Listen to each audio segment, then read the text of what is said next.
I'm back with exploring Patanjali's 8 limbs of yoga with you, and these are practices, philosophies on how we can actually live a good life and live a good life with others, so that we can create a more peaceful and happy experience while we're here on earth. So yesterday we explored the yamas, and those are kind of more like disciplines, and then the niyamas, which we're going to look at today, are tend to be more introspective and more about devotion.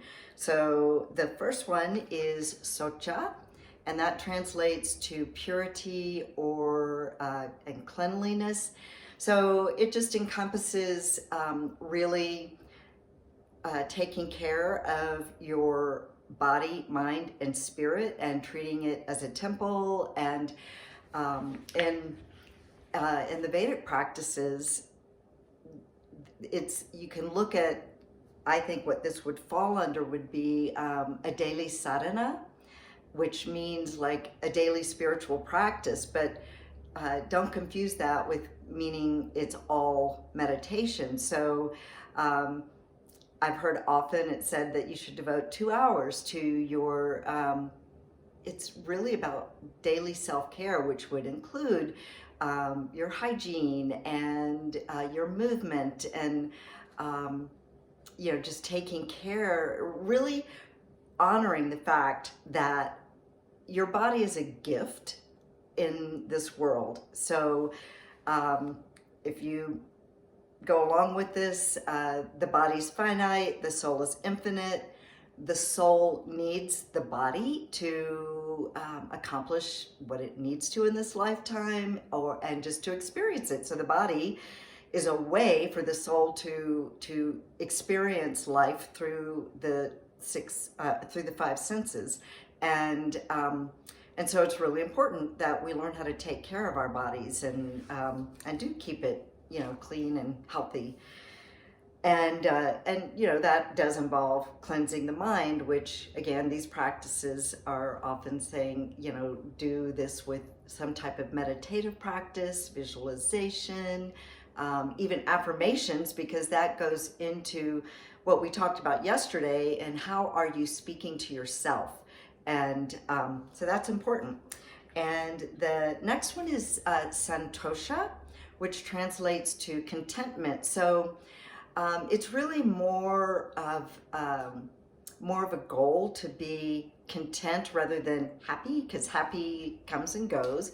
But if you can, a contentment is more of a, it's also kind of expressed as an acceptance. So accepting things as they are, accepting people as they are, not like going against the flow, but really, really acknowledging, that you're where you are for a reason, and nothing stays the same. And to just develop kind of I would say this involves kind of a witnessing awareness, so that you can feel more content and not feel like things are always happening to you. But I'd say the big word with this one is acceptance, and acceptance of others, acceptance like what's going on in the world, and trusting. So when you can really develop this contentment and really, let's see, it's also looked at that a way to do this is to study and to gain knowledge. And I think this is more about like trying to understand like the meaning of life and how to live in it in a way that that really feels like it's meeting your soul's dharma, which is purpose. So that's santosha. Tapas translates to discipline, and so in this, it's a different kind of discipline than we talked about yesterday. It's about really developing a discipline with your spiritual practice, whatever that looks like for you. Some people might like to go to places of worship with others. Other people might just choose to be like to meditate alone, or to be out in nature and really just sort of communing with the greater environment. But whatever that looks like for you, to make it a discipline. And it's like, I look at discipline whenever you're bringing something in your life that requires discipline, because your ego mind doesn't like when you're trying to do new things. And so it will always kind of pull you back to the familiar. And so what we want to do when we're cultivating discipline, say like a meditation practice, is to be rigid with it. It doesn't mean you have to be a rigid person or rigid all the time. So when I first was learning, because I really needed to learn, I was really rigid, and I think I was kind of a rigid person too.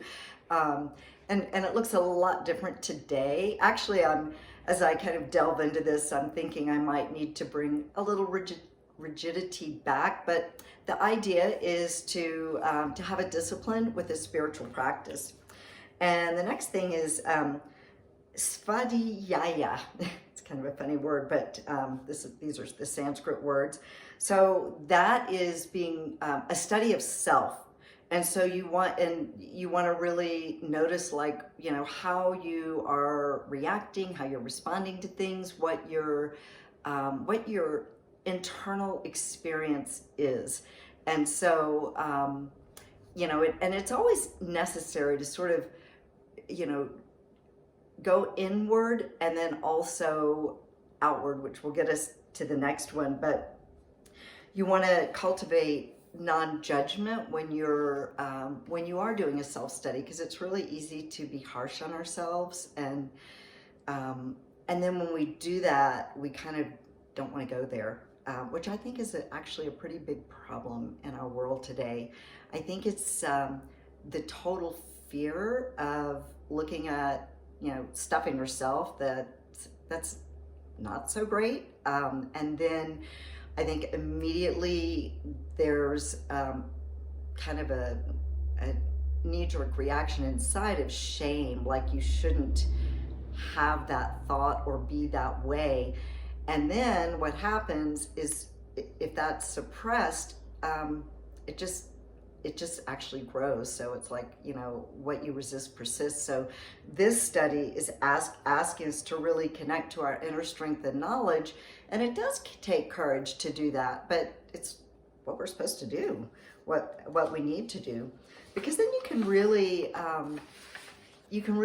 learn about yourself. You can really see maybe patterns that that might be there for a really good reason. Or you can look back. What I think is interesting once you get older is you do have hindsight, and you can look back and see that, wow, there were certain things that may not have been meaningful then, but then now you can give context to. So that's really just paying attention to your inner world. And then the last one in these niyamas is, it's a long Sanskrit word. It's Ishvara Pranidhana. And that is taking that awareness into a higher realm. So it's, some people think of God, some people, think of, or like to name things like as the creator or ultimate consciousness. Whatever that is, it's acknowledging that there is a higher organizing power to everything. And so, and it's, I think, cultivating a reverence, whatever that looks like for you. So it's, let's see, it's looking to connect to something that definitely suits your beliefs. So if you have a religion in there, then go that way. But also just a reverence for like the earth, or or the cosmos, just what's going, and just kind of the magnificence of it all. And then to surrender, to have faith.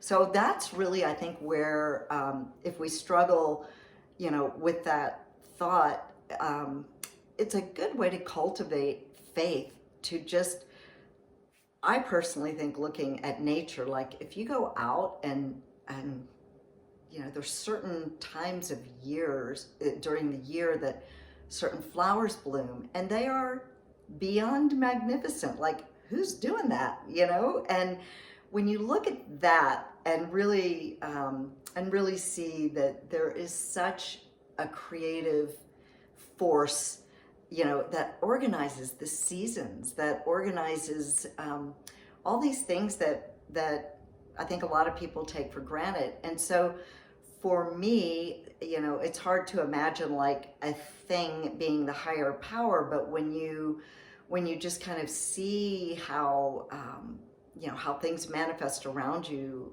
like I said, in nature or even in your own being, you know, just the fact that as I'm sitting here talking to you, all these things are happening in my body that I don't have to think about, and that, you know, science can identify, but they can't identify what it is, like what, you know, what's making my heart beat, you know, what's coming in with the air. So it's more than oxygen. There is a life force energy, a prana, that is coming in and out of me that is saying I need to be alive right now.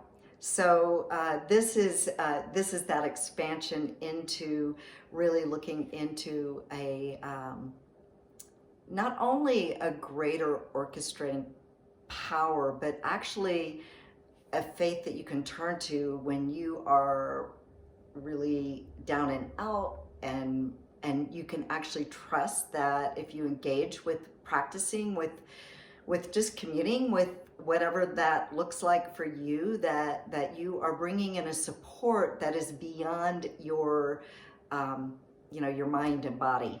So that is our niyamas, and tomorrow we will go into asana, which is really postures, things that we do with our body to keep that healthy. All right, thank you.